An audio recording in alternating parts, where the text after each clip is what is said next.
우리 수요예배 때 함께 볼 말씀은 베드로 후서 3장 11절부터 14절의 말씀입니다. 우리 11절부터 14절 말씀을 우리 다 같이 합독하도록 하겠습니다. 이 모든 것이 이렇게 풀어지리니 너희가 어떠한 사람이 되어야 마땅하냐. 거룩한 행실과 경건함으로 하나님의 날이 임하기를 바라보고 간절히 사모하라. 그 날에 하늘이 불에 타서 풀어지고 물질이 뜨거운 불에 녹아지려니와 우리는 그의 약속대로 의가 있는 곳인 새 하늘과 새 땅을 바라보도다. 아멘. 그러므로 사랑하는 자들아, 너희가 이것을 바라보나니 주 앞에서 점도 없고 흠도 없이 평강 가운데서 나타나기를 힘쓰라. 아멘. 우리 함께 볼 말씀의 제목은 마땅히 자라가는 성도입니다. 하나님께서는 우리들을 성도로 부르셨죠. 성도라 함은 구별되어졌다는 것입니다. 그리고 또한 그 먼저 우리를 하나님은 성전 삼으셨죠. 성전이라 함은 무엇입니까? 하나님의 영인 제3위인 그 성령 하나님께서 우리 안에 거하신다는 것이죠. 그렇다면 이 성도의 힘이라는 것은 어디서부터 올까요? 세상의 성공자들보다 더 성공하는 것이 힘일까요? 그들보다 더 잘 벌고 더 잘 먹고 잘 지내는 것이, 그들보다 더 세상적으로 힘이 있는 것이 참된 힘일까요? 아니라는 거죠. 성도의 힘은 우리가 지난 새벽 예배 때 함께 나눴듯이 구별됨에 있는 줄 믿습니다. 우리가 예수 그리스도를 믿음으로 그 그리스도의 피의 그 의로움이 우리에게 전가되어졌죠. 그래서 우리가 의롭게, 하나님께 의롭게 여기심을 받은 것입니다. 그래서 우리가 뭐예요? 하나님의 형상을 회복했다 함은, 하나님의 형상은 어떤데요? 하나님은 거룩하신 하나님이시죠. 공의의 하나님이시죠. 성전이다, 성도라 함은 이 거룩함, 결국은 하나님의 의를 사랑할 수밖에 없는 그러한 상태 가운데로 인도받게 되어진다는 것이죠. 왜 그렇습니까? 하나님은 우리를 거룩하다, 의롭다 하는 것은 칭의라고 합니다. 우리가 어떻게 칭의를 입게 되어졌나요? 방금 전에 나눴듯이 예수 그리스도의 십자가의 피로 말미암아 그 피로 우리의 죄가 속죄함을 입은 것이죠. 그 피가 의롭기 때문에, 그 의로움이 우리에게 전가되었기 때문에 우리를 하나님이 의롭다 하신 것입니다. 그래서 그것을 보고 우리는 뭐라고 해요? 은혜라고 하는 거예요. 칭의를 생각을 하면 정말 감사하죠. 왜요?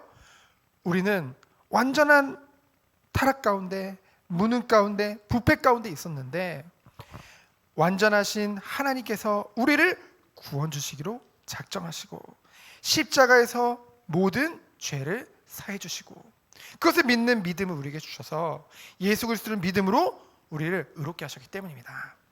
그렇다면은 정말 이것에서 끝나는 것일까요? 아니죠.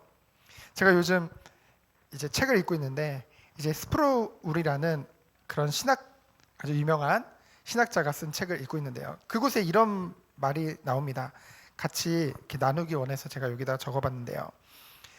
그리스도를 믿는 믿음을 고백하는 순간에 그분의 의를 본받는 일이 즉시 시작되지 않는다면 그것은 참된 구원신앙을 지니지 못했다는 증거다.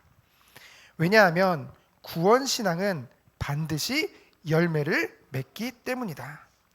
열매가 온전히 다 익은 상태는 아니지만은 처음부터 즉각 형성되기 시작한다. 성화는 칭의가 있고 나서 5년 뒤에 시작하지 않는다. 그것은 예수 그리스도를 믿는 순간에 곧바로 시작된다. 여러분, 이 말이 무엇을 말합니까? 나의 구원의 증거는요, 내가 구원받았다는 증거는 자기 확신에서 오는 것이 아니라 삶에서 나타나는 것이라는 거죠. 행위로 구원을 받는다는 것이 아닙니다. 그것을 말하는 게 아니에요. 그것을 말하는 것이 아니라 구원을 받았다면 당연히 행위, 곧 삶은 따라올 수밖에 없다는 것이죠. 그것이 따라오지 않는 것에 불편함을 느끼는 것이 오히려 진짜 구원의 증거라는 거죠. 그게 안 따라오는데 전혀 불편하지가 않아요. 전혀 관심이 안 생겨요. 그게 아니라는 거죠. 그래서 구원을 받았다는 것은 내 안에 성령이 오셨다는 것입니다. 하나님이 오셨다는 거죠. 그래서 하나님은 거룩하시잖아요. 그래서 우리의 삶을 통해 하나님의 의를 이루어가는 그 열매가 올 수밖에 없다는 것이죠. 그래서 오늘 본문을 보면은요, 1절로 2절에 보면은 첫 번째로 사랑하는 자들아 라고 했죠.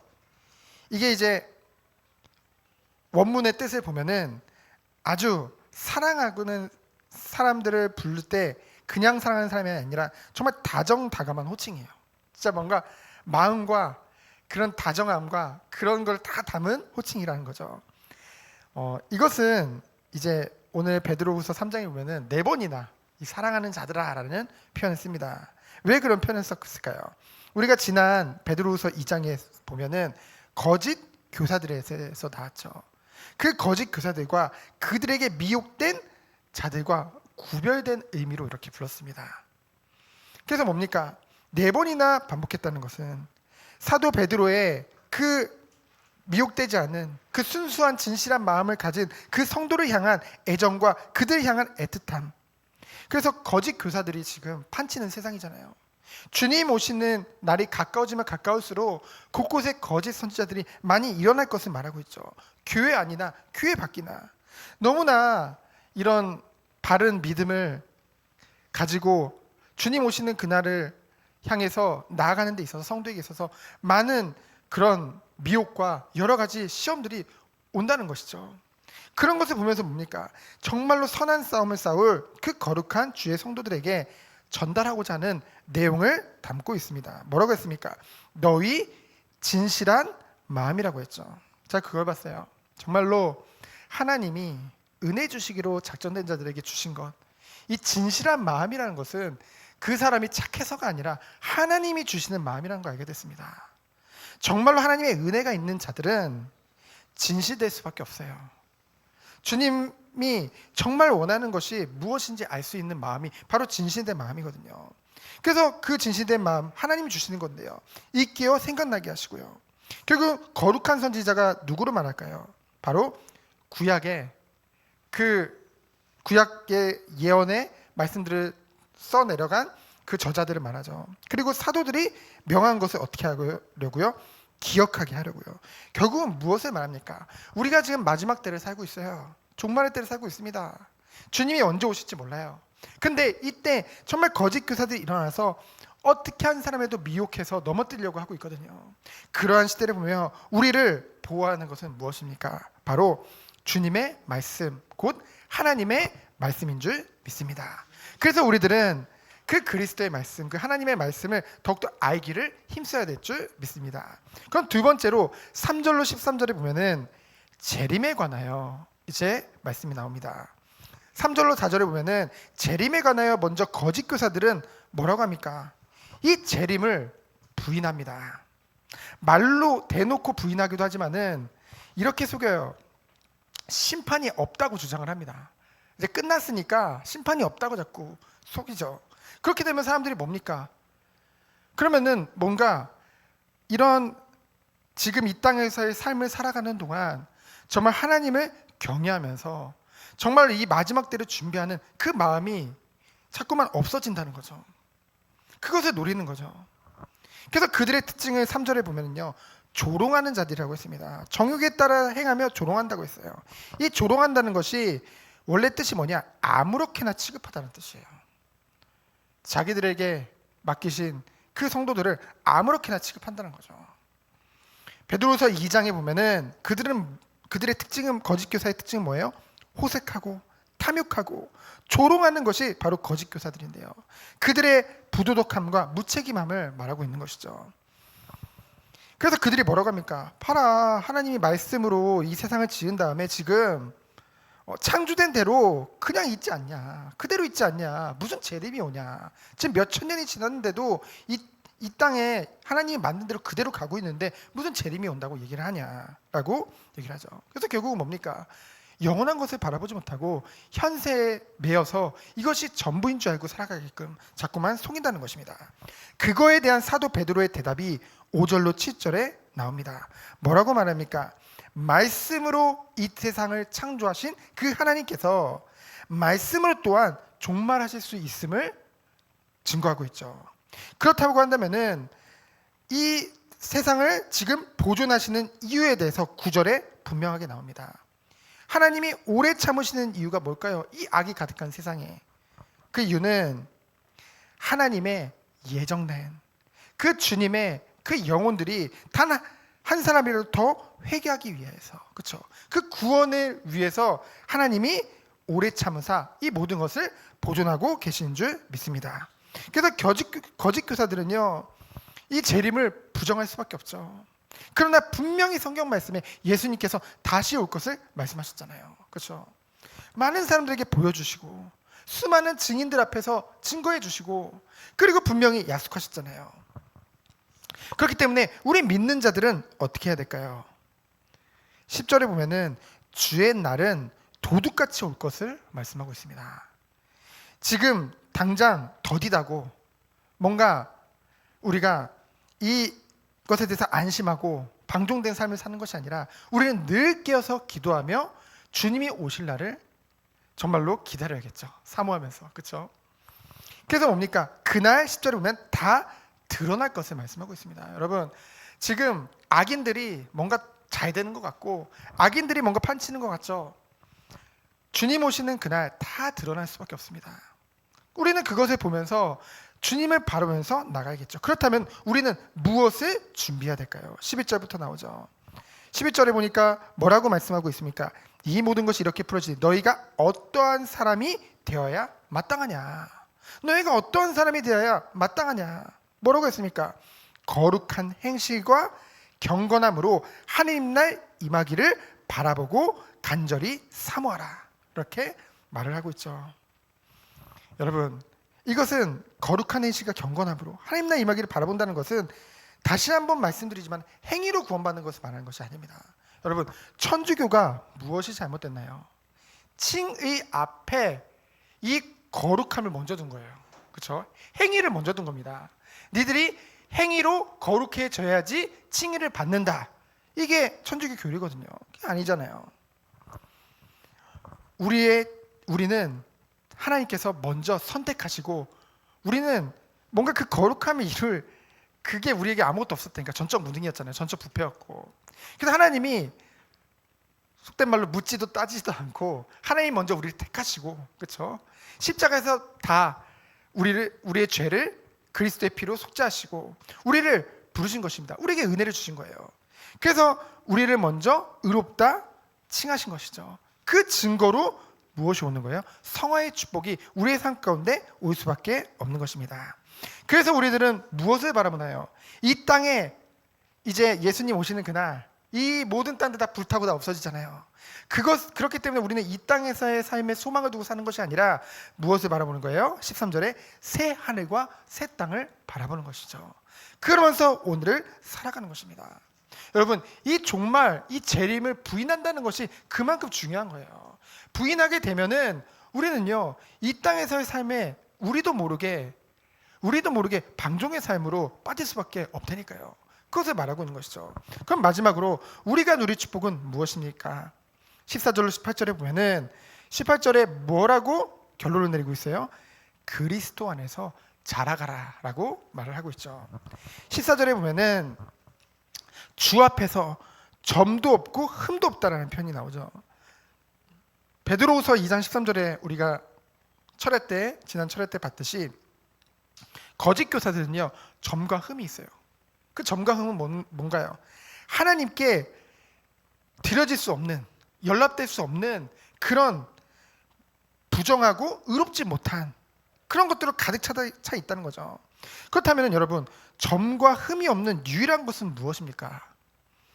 베드로전서 1장 19절에 보면은 오직 흠없고 점없는 어린 양 같은 그리스도의 보배로운 피라고 했죠. 그리스도의 보배로운 피만이 점이 없고 흠없는 유일한 것입니다. 그렇다면 이것은 무엇을 말합니까? 빌립보서 2장 15절에 보면은 우리 보고 흠이 없고 순전하여 흠없는 자녀로 살아가라고 했잖아요. 이것은 무엇을 말합니까? 이는 그리스도 안에서, 그 그리스도의 피의 그 은혜 안에서 그것을 믿는 믿음과 그 예수님의 말씀을 따라서 살아가는 것, 그것을 말씀하고 있는 것입니다. 그때 우리에게 오는 것이 무엇이에요? 바로 평강이죠. 평강은요, 그 하나님의 의, 그 그리스도의 의 안에 거하는 그리스도인들에게 그리스도께서 주시는 안식이고 평안함이에요. 여러분, 정말로 우리가요, 믿는다 하면서 삶을 놓치고서는 절대 평강과 참된 안식을 누릴 수 없는 것입니다. 불편할 수밖에 없다니까요. 정말로 하나님의 은혜를 받은 사람이라고 한다면은 그러한 삶이 불편해요. 그렇죠? 갈수록 하나님께서 우리들을 말씀을 통해 변화시켜 나가실 줄 믿습니다. 말씀을 통해서 우리를 성장시켜 나가실 줄 믿습니다.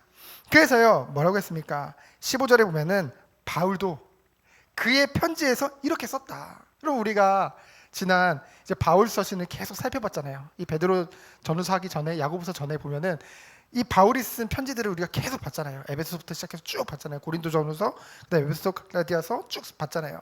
거기에 보면은 이런 말씀들을 정확하게 증거하고 있잖아요. 그렇죠? 그래서 그것에 대해서 말을 하면서 17절로 그렇기 때문에 우리가 주의할 것이 무엇이라고 했습니까? 그러므로 사랑하는 자들아, 너희가 이것을 미리 알았은즉, 우리가 말씀을 통해 하나님이 미리 알게 하셨은즉 무법한 자들의 미혹에 이끌려 너희가 굳센 데서 떨어질까 삼가라. 하나님 우리에게 이러한 말씀을 주시는 이유는 무엇입니까? 그리고 우리가 이 말씀을 예배 때마다 함께 나눠야 될 이유가 무엇입니까? 분명히 미혹하게 하는 자들이 있기 때문입니다. 그렇죠?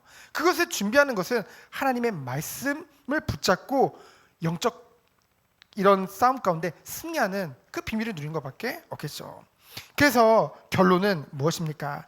18절에 보니까 오직 우리 주 곧 구주 예수 그리스도의 은혜와 그를 아는 지식에서 끝내라가 아니라 그 지식에서 뭐 하라고요? 자라가라. 그렇죠?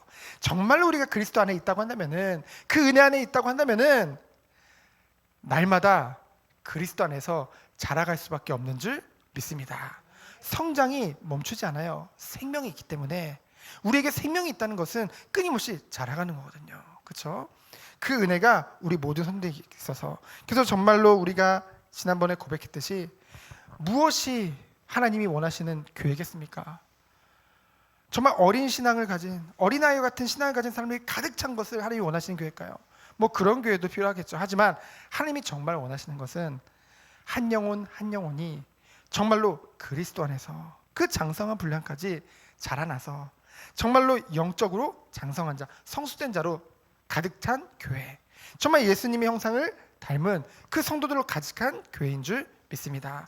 우리가 그것을 놓고 기도하며 정로 곧 바른 길을 가길 원하는, 주님 오시는 그날을 사모하며 나아가는 우리 정원교회 되어지기를 예수 그리스도 이름으로 축원드립니다. 이 시간 기도합니다.